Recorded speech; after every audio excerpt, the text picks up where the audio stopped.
many times do you feel like you're always thinking about what you're going to do the next day?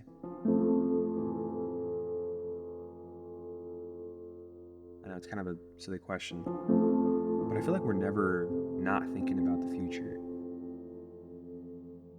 And, we live in this kind of world where everyone wants to be present, everyone wants to do right now, but we're either reflecting from the past or worrying about what's next. So if something's going right and things are just going well in our life, we're wondering when this is going to end, right? We always feel like this is too good to be true. And if things are not going as well, you're trying to make things better or wondering when things are going to get better. So everything is really just about the future. So are we ever really present? I don't know.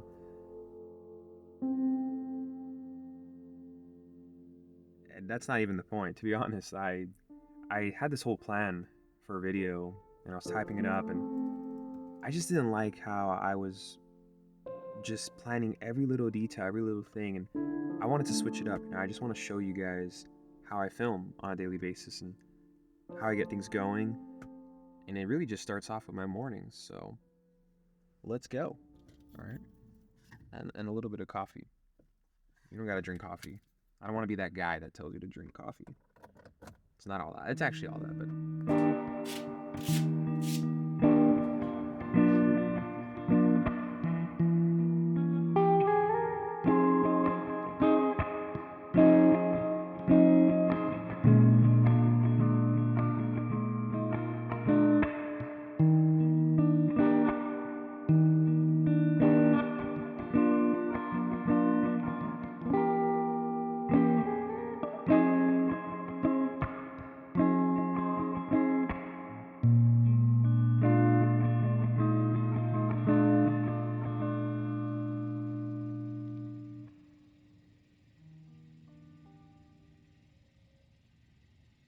it's funny because, like, for me, there's this hub that everyone has.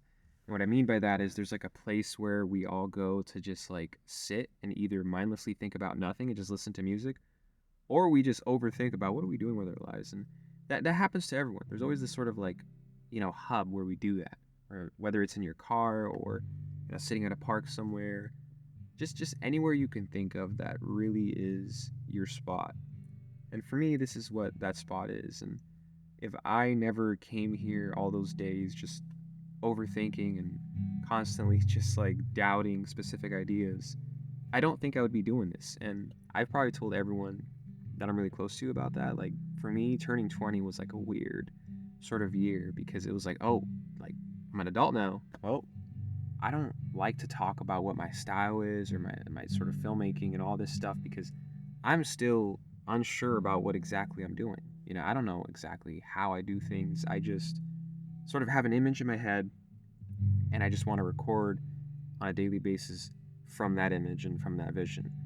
And to be honest, when it comes to like shot selections and all that, I really try not my best to overthink it too hard. And there's days where I'll write all these ideas and I'll be like a list of things. And then for some reason I'm just like, I don't want to do any of that. Like, I don't even realize that I'm doing that. I would just cross things out like, nah, we're gonna do this. And so sometimes you just have to mindlessly write. And I guess that sort of allows your mind to think of different ways and different ideas for yourself when you're filming. I always feel the more you consume, the more you're going to debate all these sort of ideas that you have. You're going to constantly probably cancel things out or question if it's good enough or maybe worth even spending a time a day of creating something out of that idea. But when you write all these ideas down, and even if you don't do it, you still eventually will discover something without even realizing it. And that's what I did right now. Because I would say, like, around 2021, I remember writing so much music and so much songs, and it was just crazy to me that I just let it sit there. But, and maybe even cross things out too.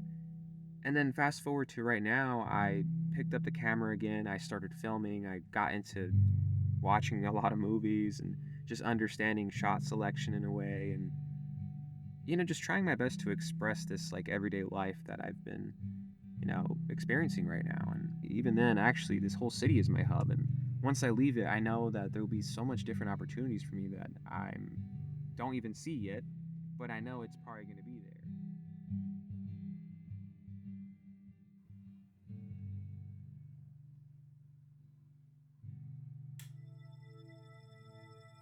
So as you guys know, I'm really into film, and I just watch so many movies, and now when you get into film, you start to observe every little detail, whether it's like lighting or shot selection or just the scenery, what city they're in. Like, I'm always searching out, where was this filmed at, right? Like, do you guys do that? And obviously I search up the actors too. Like, damn, I'm curious about this person. I wonder how they became an actor. But this time it's like, damn, I want to know where that was filmed at. Was it Switzerland? Was it freaking Canada? Because everything's filmed in Canada nowadays. But okay, anyways, I gotta thank this company, Jian. I don't know if I'm saying it right, but Jian has helped me so much, and I really gotta thank them for sending me these lights that are just absolutely amazing. It was the GX100, the G60, and the M20C. I just had a good time just messing around with this and just doing it my way. Whether it was from my bed shot trying to get like a reflection, or that window where it was raining, and I never planned that whatsoever. I was not trying to get a rain shot. I just wanted to get something that was kind of moody, and luckily it rained that day, and I was like, why don't I try this, right? So I used the GX100 and I just set it up there, and it turned out to be one of my favorite shots. And my favorite is the M20C. So this one is an RGB light, and you can just do so much with this one, man. It's so cool, and it's even smaller than the other ones. And again, thank you so much for sending these lights. This is amazing. I can't even believe I even got this opportunity. So it's all thanks to you guys, of course.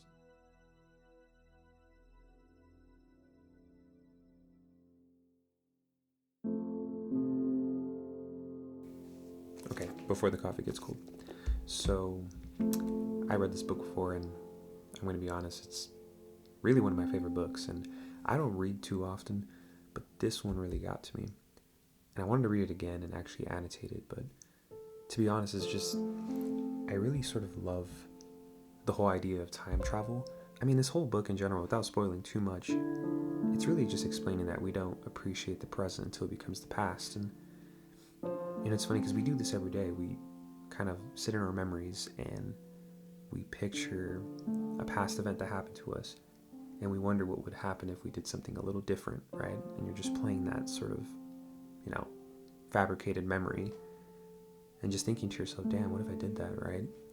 I wrote this in my notes, and I was like, okay, if I ever create a YouTube channel again, I'm going to do my absolute best to make it to where it's an open discussion and everyone can just share their opinions, and no one has to agree or disagree, just share, right? And I just hope that people can get a feeling. Okay, so I'm going to share you guys a little journal that I wrote that was basically about how I started trusting myself when it came to ideas and just creating my videos in general. So I hope you guys enjoy. And I always tell myself that if I sit here and I work on something, I know in the end I'll have an answer, even if I don't have one right now. And when I start journaling, my mind can go blank, and then you start forcing all these ideas out that you doubt because it just feels out of being desperate just to create something. Even though that can be true, it doesn't hurt to just start with creating out of nothing. Because once you start, it can become something way bigger than you ever thought it could be.